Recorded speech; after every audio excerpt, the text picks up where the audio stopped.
inicia pelo litoral. Então, na medida que os portugueses chegaram no local hoje conhecido como Porto Seguro, na Bahia, eles instalaram, tá? Eles instalaram ali os seus centros de defesa militar, ou seja, era uma forma de defender a área de ataque de outros países, né? Então, os primeiros núcleos brasileiros, de urbanização brasileira, situaram-se no estado hoje o estado da Bahia, né? E com isso a urbanização brasileira ela foi se iniciando pelo litoral, ou seja, o litoral, gente, como nós falamos assim, pelo próximo ao mar, tá? Então, o que nós temos mais aí, ó? Depois de ter essa formação das primeiras cidades, dos primeiros núcleos urbanos no litoral, com a descoberta, né, no século XVIII, de jazidas de minério, tá, de ouro, de pedras preciosas, no que hoje é o estado de Minas Gerais, nós começamos uma urbanização para o interior do país. Porque até então, a descoberta dos núcleos, aliás, das jazidas de ouro e de pedras preciosas, o Brasil, eles concentrava as suas atividades na faixa litorânea. Então nós tivemos aí, foi fundada lá no estado de Minas, uma das primeiras cidades ou vila, que até tinha o nome de Vila Rica, no estado, que hoje está de Minas Gerais, devido a encontrar essa nova descoberta de pedras preciosas, de ouro, e aí deram o nome daquele primeiro núcleozinho lá fora do litoral de Vila Rica. Hoje é a cidade mineira, cidade turística, conhecida como de nome Ouro Preto. Tá? Até então, também a capital do Brasil, a capital da colônia, era Salvador. Salvador é a primeira capital do Brasil. Com a vinda da família real para o Brasil, no século XVIII, o Rio de Janeiro passou a ser a capital da colônia, tá? Por alguns fatores, a chegada de Portugal e também porque Rio de Janeiro ficar mais fácil para o escoamento da produção mineira, tá? Ou seja, para você trazer as pedras, toda a riqueza mineral que era encontrado em Minas Gerais, você trazer para despachar para a Europa daqui do Nordeste, ficaria muito, muito longe. Então, Rio de Janeiro, além da família real vir para o Brasil e se instalar na cidade do Rio de Janeiro, tinha também essa questão da proximidade, tá? Da proximidade com o mar e por aí assim escoava a mineração do Brasil lá para aqueles portos. Um outro ponto que nós temos aí, já agora no século XIX, no século XX, é o crescimento, tá? É o crescimento da população urbana, tá? Então nós temos esse crescimento. Então o que temos aí, ó? Diz assim, ó, com a ampliação do cultivo de café, surgiram novos núcleos urbanos. Ou seja, depois do ouro, o que fez também surgir novos núcleos urbanos foi o que nós chamamos de economia cafeeira, ou seja, a produção de café. Automaticamente para escoar o café, ou seja, nós já falamos para vocês nas aulas passadas que o café ele vai iniciar a sua produção no Vale do Paraíba, que é nos estados Rio e São Paulo. E também nessa região há um outro fator também que ajuda na região sudeste, há um outro fator que ajuda, que são construções de rodovias. Com isso também temos novas áreas de urbanização. No século XX, olha, no século XX, tá? Com a decadência da produção de café, automaticamente vem a industrialização.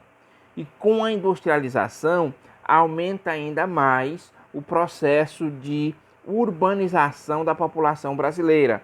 Aí acontece o fenômeno do êxodo rural. Ele intensificou por quê?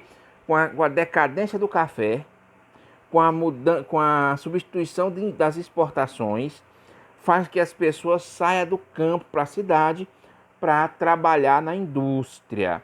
Então aí nós tivemos o quê? O chamado êxodo rural. Olha aí uma tabela aí, gente, ó. Vamos ver aí esse gráfico, aliás, uma tabela num gráfico. Da população urbana e rural no Brasil, né? Do ano de 1950 ao ano de 2010. Em 1950, para vocês terem uma ideia, olha aí a legendazinha que a gente tem que entender, ó. O vermelho aí é urbano e o mais escurozinho, o roxo, é rural. Então vamos analisar esse gráfico aí, ó. Então o que diz aí, ó? Em 1950, a população rural, tá? Era de quê? Era de 63,8% da população brasileira vivia no campo e apenas 36,2% viviam nas zonas urbanas, viviam na cidade.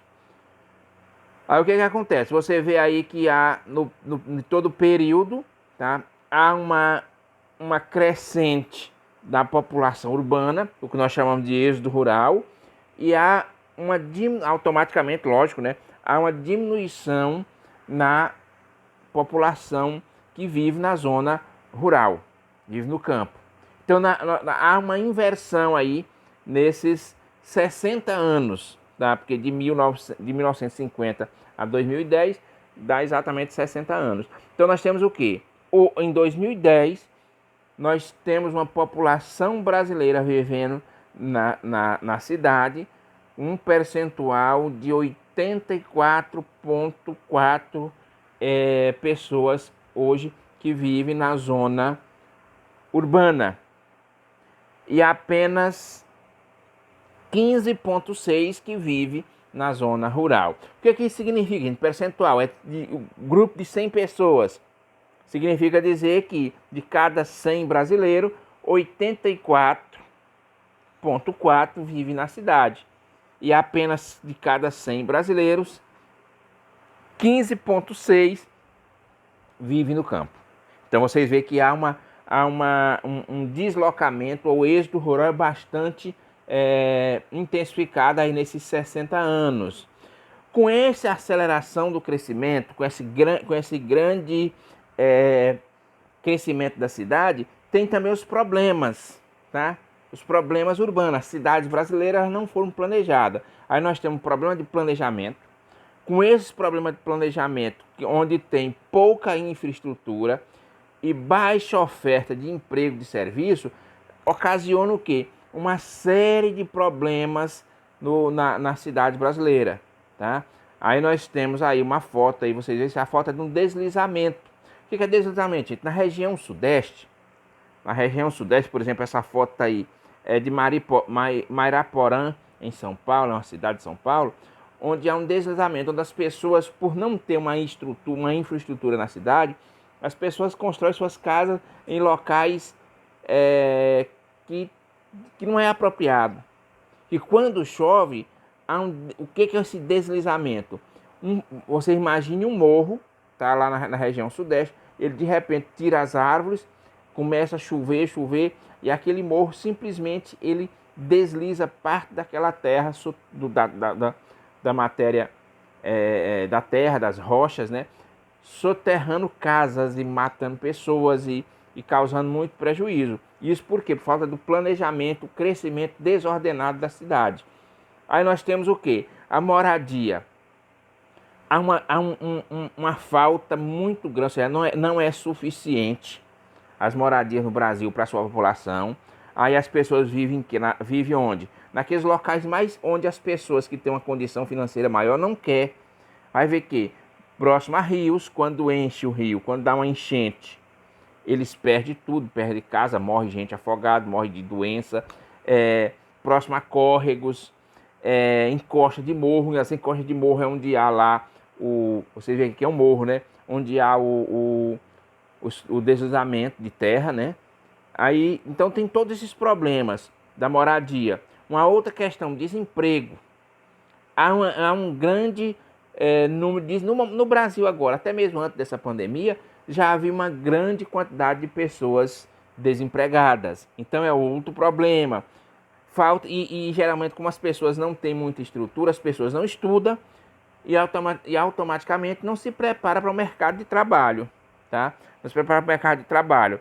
Aí o que acontece? E a substituição da mão de obra do homem pela máquina. E a falta de estudo, que é a falta de especialização das pessoas, causa desemprego também. Aí vocês veem essa foto de pessoas que quando não tem emprego, quando não tem qualificação profissional, eles vão para a informalidade, tá?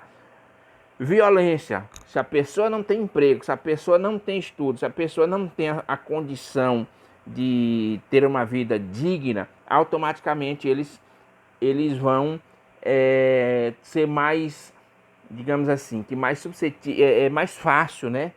Eles já têm uma predisposição, é bem mais fácil para serem pessoas violentas por falta exatamente de oportunidades. Aí tem muitas coisas, por exemplo, tem o narcotráfico que vai ser atrativo para esses jovens, tem as próprias famílias são desestruturadas, então tudo isso é causa de violência no nosso país. Transporte. As cidades crescem, as pessoas cada dia mais, aquelas que conseguem emprego, moram longe do seu emprego e há necessidade de transporte, principalmente o transporte público. É mais um problema do crescimento desordenado das cidades brasileiras. Aí nós temos também a poluição, ou seja, lógico que as grandes cidades, como São Paulo, como Rio, como as maiores cidades do Brasil, elas têm grande problema com a questão da qualidade de vida, aquela qualidade do ar, tá? O ar é poluído, tá? Que provoca o quê? Que provoca doenças. Quem são os principais causadores dessa poluição? As indústrias, tá? As indústrias e a grande quantidade de carros circulando nas grandes cidades. Aí nós temos a questão do saneamento básico, né, gente? Ó, saneamento básico. Então eles têm, tem a carência na infraestrutura. O que é saneamento básico? Ter água potável, tá? Água potável, ou seja, uma água que seja propícia para as pessoas beberem. Coleta de lixo, ter o lixo para o lixo não ficar, as pessoas não ficarem convivendo no meio do lixo, e a coleta de esgoto, tá? Então isso é o saneamento básico. Então isso para as pessoas, e isso quando não tem o saneamento básico vai ter o quê? Problemas de saúde causado por essa falta de saneamento básico. Olha aí, um exemplo aí nessa foto, tá? E a ONU considerou o saneamento básico como um direito humano, a pessoa ter água, coleta de lixo e coleta de esgoto regular. As grandes metrópoles. No Brasil nós temos grandes cidades. As 10 maiores cidades são quem? São Paulo, Rio de Janeiro, Brasília, Salvador, Fortaleza, Belo Horizonte, Manaus, Curitiba, Recife e Porto Alegre, tá? Nós temos o fenômeno, por exemplo, São Paulo e Rio, principalmente nessas duas regiões metropolitanas, nós temos um fenômeno chamado de conurbação. O que é conurbação, gente? Ou seja, é quando duas áreas urbanas se juntam, duas cidades se juntam. Vocês já ouviram falar lá em São Paulo no chamado ABC Paulista? Agora é ABCD, né, que entrou Diadema, né, que é Santo André, São Bernardo, São Caetano e Diadema. Entendeu? Então são 4 cidades que são separadas apenas por uma rua. Esse nome se dá conurbação. Também por falta de terreno, nós temos a verticalização da cidade. O que é isso? A cidade, a construção de torres de prédio, de apartamentos, tá? Então nós temos aqui as áreas metropolitanas aí do Brasil, né? Regiões metropolitanas. Nós temos o destaque aqui, né? Para essa região aqui, região de São Paulo, é a maior área metropolitana no Brasil, tá? E também o Rio de Janeiro. Então mas tem outras, né? Tem a de Belo Horizonte, tem a de Brasília, tem a de Tocantins, aí em Palmas, né? Lá no norte nós vamos ter Manaus, Então essas são as áreas metropolitanas do Brasil, tá? Aí nós temos também a atividade que é para ser feita, tá? E lembrando